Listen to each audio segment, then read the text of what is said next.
Hello guys, हमारे खेत के जो जे जवान जे के और मेरे दादाजी के जो भी पिताश्री थे जिनका नाम था कालूराम जी, उन्हें के सिर्फ मात्र 2 बीघे ज़मीन थी।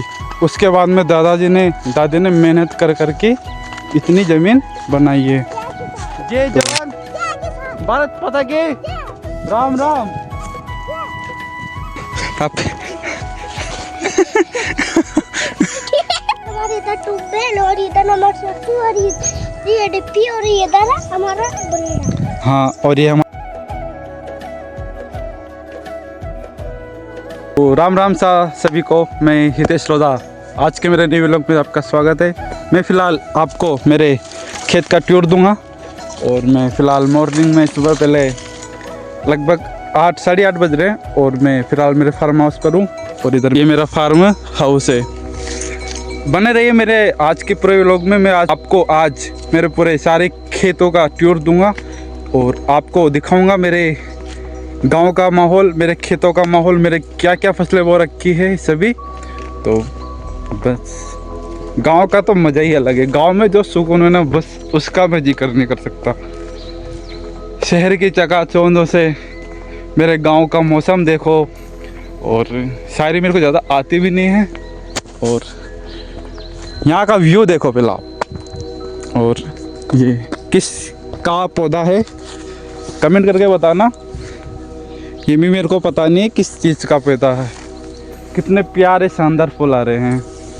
और ये चारागाह है जहाँ पर वैसे कान चरती रहती है और शाम को हमें दूध देती है, जिससे हम घी बनाते हैं, छाछ बनाते हैं, दही बनाते हैं और फिर रोटी में डाल के खाते हैं। और ये हमारी छोटी सी कुटिया, यहाँ पर भी लाइट लगी हुई है। इधर सरसों हैं और इधर गेहूँ, और ये शुद्ध मेथी, इसको तोड़ के मैं दिखाता हूँ। ये गाँव में शुद्ध देसी सब्जियाँ मिलती है। और एक ये मोटर लगी हुई है। एक खास बात यहाँ की, मेरा जो खेत है ना लगभग 30 बीघे में फैला हुआ है। 30 बीघे में, जहाँ तक आपकी नज़र जा रही होगी ना वहाँ तक सरसों है और ये इधर गेहूँ। 30 बीघे में लगभग। और मुझे गर्व है कि मैं एक किसान पुत्र हूँ, और किसान पुत्र होने पर गर्व महसूस भी करता हूँ। और इधर ये बैंगन है, और बैंगन के साथ साथ में शुद्ध मिर्ची देसी वाली, देख सकते हो आप, ये मिर्ची लग रही है ये। और ये गेहूँ, इधर गेहूँ है, इधर सरसों है। गेहूँ शुद्ध अपन यहीं से इनको पकने के बाद में यहीं से काटेंगे और यहीं से निकालेंगे मशीनों के द्वारा। मेरे चाचा जी का लड़का है छोटू, इसका नाम है अनुराग सिंह, और इसका भी कल रात को गिर गया था तो इसके चोट लग गई है। और हम यहाँ बैठकर खेत का व्यू का एंजॉय ले रहे हैं। क्या शानदार नज़ारा दिख रहा है आपको। पीछे मेरे पीछे सरसों है, हम इधर टपरी है, और इसी के साथ में देसी शुद्ध भोजन, ये घर का देसी नींबू है, और दाल बाटी है, और इधर नमकीन है। शुद्ध भोजन, ये चाचा जी का लड़का। और व्यू देखो, नज़ारा देखो। हेलो गाइस, हमारे खेत के जो जे जवान जे के साथ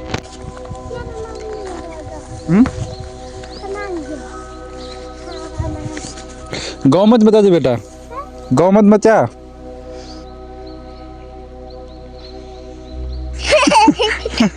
लड़ा लो आप।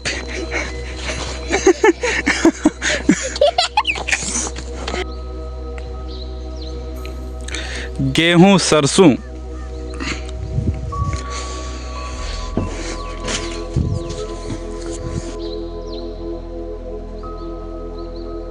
को बल्ली का खेत बोला जाता है यहाँ पर, इस वजह से बोला जाता है क्योंकि ये जंगल टाइप में बसा हुआ खेत है। इसमें इतना बड़ा है कि आपको मोबाइल में भी इसका नज़ारा दिख रहा होगा। बिल्कुल ये फुल हल्दी की तरह लग रहे हैं। और ये देखो आप, मस्ती नहीं करें, छोटी सी कुटिया बनी हुई है। ये मेरी माता श्री काम कर रही है। आजा बेटा चलाना। इस खेत का अंदाज़ा कितना बड़ा होगा ऐसा लगा सकता हो। वहाँ पे मेरी माता श्री आपको अभी दिखाया था, वहाँ से काम कर रही है। और इसका यहाँ पर लास्ट एंड फाइनल है। और इधर सरसों है, इसका फाइनल में आपको एक यहाँ पर क्या रात में सोते हैं। और इसका एंड में दिखाऊंगा आपको। नीचे तक ये नहीं दिख रहा आपको, ये यहाँ तक है इसका पूरा समापन। ये कुआं है हमारा, कितना बड़ा है देख सकते हो आप। ये मोटर रखी हुई है, ये सरसों, और ऊपर से आपने दिखाई दिया मैंने, इधर भी सरसों है। और ये पर हमने बोरवेल ट्यूबवेल भी लगा रखी है, और उसका आपको अभी दिखाऊंगा, अभी देख सकते हो ना। जैसे सरसों देखो पहले तो, हमारे इधर ट्यूबवेल और इधर हमारा सरसों और ये डिप्पी और इधर हमारा बंदा। हाँ, और ये हमारा अनुराग सिंह छोटू। और ये इसकी भाषा को समझा होगा, छोटा है अभी लेकिन फिर भी कितना परफेक्ट बोल रहा है। तो ये हमने हेडपम्प का ये जो फ्रेम लगा रखा है ना, इसको तो बस प्रोटेक्शन के लिए लगा रखा है कि जाके कोई भी इसमें कंकर वंकर ना डाल सके। और हमने इस जगह ट्यूबवेल लगवाई थी, इसको लगाए हुए 3 साल हो गए। और ये हमारी खेत की डिप्पी है, और ये हमारा सरसों है। तो कुछ इस प्रकार से खेत है। उस जगह से मैंने स्टार्टिंग करी थी कितने ऊपर से, और यहाँ पर दे एंड इस जगह पर हो रहा है। और इससे अनुमान लगा सकता हूँ कि कितने बीघे में खेत होगा। ये मैं नॉर्मल रेशो बता देता हूँ आपको, लगभग ये 30 बीघा तो नॉर्मल है। इसके ऊपर कितना होगा ये मैं भी बिल्कुल परफेक्ट नहीं बता सकता। तो बस जैसे कि ये पाइप फैल रहा है ना, ये ट्यूबवेल का ही है। ये इससे पानी कुएं में आता है, और ये जो बड़ी मोटर है ना, इसके द्वारा जो ये पाइप है ना, इस जगह से पाइपलाइन गल रही है, और इस जगह से पानी जाता है ऊपर। ऊपर भी दिखाऊंगा मैं आपको ना, अच्छे से पाइपलाइन आ रही है। और ये पाइपलाइन का इस जगह से फिर पानी जाता है ऊपर, क्योंकि बड़ा खेत है ना, तो इस जगह 2 मोटर रखी हुई है।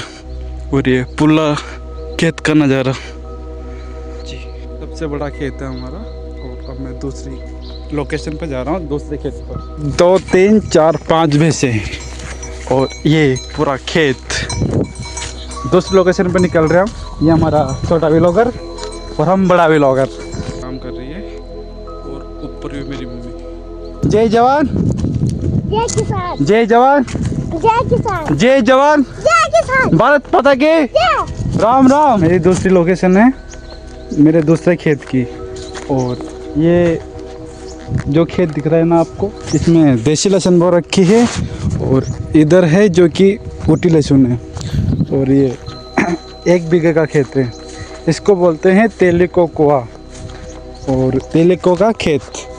और ये ऊटी लहसुन है, और उधर जो पिल्ली दिख रही है ना थोड़ी बहुत हल्की फुल्की, वो देसी है। और बीच में ये जो लगा रखे हैं ना निशान, तो ये पता नहीं है इसका मतलब, तो मेरे को जानवर से बचने के लिए। और एक वो बोलते हैं ना नज़र इज रियल, वो कुछ ऐसे लगा रखे हैं, तो इस वजह से मैं नज़र से बचने के लिए। और ये मेर है इस जगह से, और वो सामने नीम का पेड़ दिख रहा है ना, वहाँ तक खेत है, और ऊपर तक वो सामने इतना बड़ा खेत है बस। इसको तेलिको का कुआ इस वजह से बोलते हैं इस खेत को, क्योंकि यहाँ पर ये जो खेत है तेले का था, और यहाँ पर एक तो कुआ ये है, और एक वहाँ पर जो मोटर चल रही है ना वहाँ पर है। तो इस वजह से इसको तेलिको का खेत बोला जाता है, क्योंकि पहले ये खेत तेली का था जो कि हमने खरीदा था। और ये पूरा 1 बीघा का खेत है टोटली। इसमें इधर मसूर और काली बटली, और इधर देसी लहसुन और ऊटी लहसुन वो रखी है, और देख सकते हो आप। और एक कुआं ये है, और एक कुआं वहाँ पे जो मैंने पहले दिखाया था। और मैं नहा के आया हूँ, तो ये पूरा इसका व्यू देखो, ये इस जगह से उस जगह तक मात्र ये 1 बीघा खेत है। इसमें लहसुन बो रखी है, देसी और ऊटी। इस तरफ तो ये देसी लहसुन है और उस तरफ है ऊटी लहसुन। अब मैं आपको मेरी दूसरी लोकेशन पर लेकर चल रहा हूँ, दूसरे खेत पर। राम राम सभी को। तो स्वागत है मेरे दूसरे लोकेशन पर। और ये है अमली, इस खेत को बोलते हैं अमली वाला खेत, पीवत। और इसमें हमने प्याज की जो बीज होता है ना, उसको लगा रखा है। और ये आलू है, इनको उखाड़ के ये जो प्याज है ना इस जगह लगाएंगे। और ये पशुओं के लिए चारा है जिसको कांगसी बोलते हैं। और उधर वो जो आपको दिख रहा है ना, वो गेहूँ है। इस जगह से और वहाँ तक जो खजूर का वृक्ष है ना, वहाँ तक ये लगभग 1.5 बीघे का खेत है।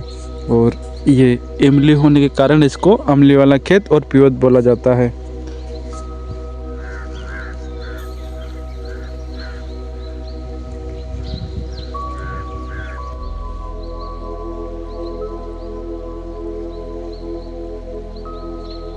ये अमली वाला से 200 मीटर दूर एक खेत ये है, इसको बोलते हैं बाजीराम वाली टुकड़ी। इस वजह से बोला जाता है क्योंकि इसको हमने बाजीराम वाले से खरीदी थी। और यहाँ पर गन्ने लगे हुए हैं, ये गेहूँ है और ये बैंगन है। और ये है 12 बसवा, यानी 1 बीघे में 4 बसवा कम है। और 1 बीघा होता है 16 बसवा का। और ये मेरे यहाँ का पास में ही कुआं है, इस कुएं से इस दोनों खेतों में पानी जाता है, देख सकते हो आप। तो अब मैं चल रहा हूँ, आपको दूसरी पूरा खेत का व्यू देखो इस जगह से। और सामने वो सरसों है ना, उसके पास तक है। तो कैसे हो आप सभी? ठीक होंगे? तो मैं नहा धो के मेरे दूसरे खेत पर आ गया हूँ, मतलब दूसरी लोकेशन पर आ गया हूँ। तो मैं यहाँ का आपको टूर दूंगा, क्या बो रखा है क्या नहीं है। तो मेरा खेत जो है, इसको नाम है बायरे का खेत। तो इसको इस वजह से बायरे का खेत बोला जाता है क्योंकि यहाँ पर जो गांव में काकड़ होती है ना, काकड़ के बायरे, तो इसको बायरे का खेत बोला जाता है। तो इसमें ऊटी लहसुन बो रखी है और देख सकते हो आप कितनी अच्छी है, देख सकते हो आप कितनी मोटी मोटी है। और ऊटी लहसुन के अलावा इसमें है चने वो रखे हैं, चने और गेहूं है, साथ में मटर भी है। तो इस जगह से ये इंगल गल रही है, इस जगह से जो ये गेहूं है ना, उसके साइड तक हमारा खेत है। और मिनिमम ये है 2-2.5 बीघा खेत है, 2.5 बीघा ना। और इसमें चने वो रखे हैं और इधर है गेहूं और ये ऊटी लहसुन है। यहीं से मैं इस जगह से खड़ा हूँ और सामने जो मोड़ी दिख रही है ना, वहाँ तक है। और जस्ट लास्ट में है ये पेड़ पौधे हैं, वहाँ तक है। इसकी लेंथ इतनी है, इस जगह से वहाँ तक। और कुछ इस प्रकार से हैं, इधर लहसुन है और ये चने हैं और इस साइड में गेहूँ हैं। तो बीच बीच में कुछ सब्जियां भी बो रखी है, जैसे मेथी है, धनिया है। तो आपको दिख रहा होगा ये लहसुन किस प्रकार से हैं और ये चने। तो खेत में पाइपलाइन गल रही है इस जगह है, और इसी जगह से पानी फेरा जाता है। और देखो यहाँ पर ये गेहूं है और उधर लहसुन और चने हैं। तो मैं फ़िलहाल मेरी दूसरी लोकेशन में पहुँच गया हूँ। और ये जो खेत है ना, इसका नाम है कलाल हाला। तो इस खेत का नाम कलाल हाला इस वजह से पड़ा है क्योंकि ये हमारे दादाजी ने कलाल से लिया था। और ये खुद इस प्रकार है। और इसमें हमने सरसों बो रखी है और ये है 1 बीघे में है। इस जगह से खड़ा हूँ और सामने ये जो पेड़ दिख रहा है ना, यहाँ तक है। देखो क्या शानदार नज़ारा लग रहा है, चिड़ियों की आवाज़। सामने है ये खजूर, यहाँ तक खजूर के पास में कुआं है, वहाँ पर आप इस खेत में भी पाइपलाइन गल रही है। और ये पाइपलाइन गल रही है उस कुआं में से। तो इस खेत का कुआं ये है और इस जगह से हमारी पाइपलाइन जा रही है जो इस खेत में और बाहर के खेत में 2 जगह पानी फिरता है। और मैं इस जगह पर बैठा हूँ और ये हमारा कुआं है। उस जगह मोटर रखाती है और इस जगह पाइप लगता है। यहीं से दोनों खेतों में पानी फिरता है और ये कुछ इस प्रकार कुआं है, देख सकते हो आप। और ये सरसों है। मैं लास्ट खेत बच रहा है उस खेत का और टूर दूंगा, तो चलिए चलते हैं। तो मैं मेरे फाइनल और आखिरी खेत की लोकेशन पर खड़ा हूँ और ये कुछ इस प्रकार है। और इस खेत को बोला जाता है राव हाला खेत, क्योंकि ये भी हमने राव से ख़रीदा था तो इसका नाम राव वाला खेत रखा गया है। और कुछ ये भी 2-2.5 बीघे में है। इस जगह से ये मोड़ी है ना, यहाँ से और लास्ट में यो जहाँ तक सरसों दिख रहे हैं ना वहाँ तक। तो कुछ इस प्रकार हमारे खेत हैं, आपको मैंने वीडियो के माध्यम से दिखाए हैं। तो आपको कैसा लगा मेरा खेतों का नज़ारा और कौन सी फसल आपको अच्छी लगी, कौन सी बुरी लगी? वैसे तो सारी फसलें अच्छी ही लगती है, तो फिर भी तो मैंने वीडियो के माध्यम से मेरे जितने भी खेत हैं वो आपको दिखाए हैं। लगभग मेरे 7 खेत है, जिसमें से बल्ली का खेत है जो सबसे बड़ा है और लगभग सभी एक सारे खेती हैं। तो हर एक की डिस्टेंस लगभग 500 मीटर के दायरे में है।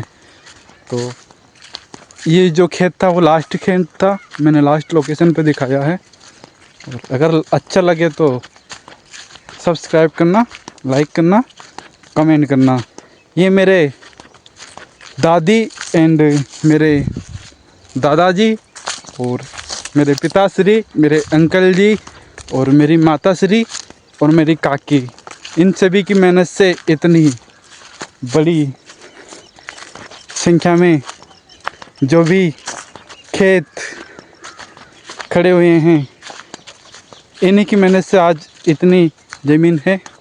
और मेरे दादाजी के जो भी पिताश्री थे जिनका नाम था कालूराम जी, उन्हीं के सिर्फ मात्र 2 बीघे ज़मीन थी। उसके बाद में दादी ने मेहनत कर के इतनी ज़मीन बनाई है। तो मैं तो इतना ही कहूँगा, उनकी मेहनत रंग लाई है और उन्होंने हमको इतना बड़ा किया है।